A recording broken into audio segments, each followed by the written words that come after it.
మొదలుపెట్టు.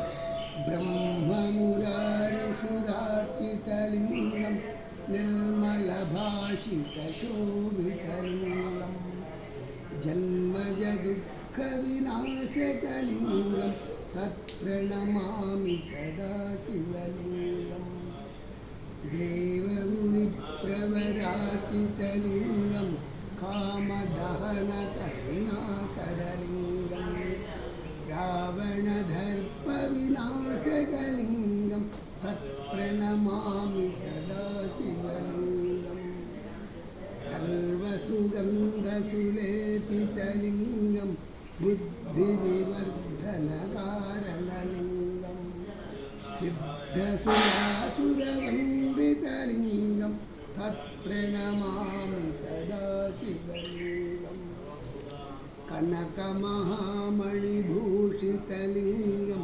ఫణిపతివేష్టితశోభితలింగం దక్షసుయజ్ఞవినాశకలింగం తత్ప్రణమామి సదా శివలింగం కుంకుమచందనలేపితలింగం పాంకజహరసుపశోభితలింగం సంచితపాపవినాశకలింగం తత్ప్రణమామి సదా శివలింగం దేవగణార్పితసేవితలింగం భావైర్భక్తికిరేవచలింగం దినకరకోటిప్రభాసితలింగం తత్ప్రణమామి సదా శివలింగం అష్టదలోపరివేష్టితలింగం సర్వసముద్భవకారణలింగం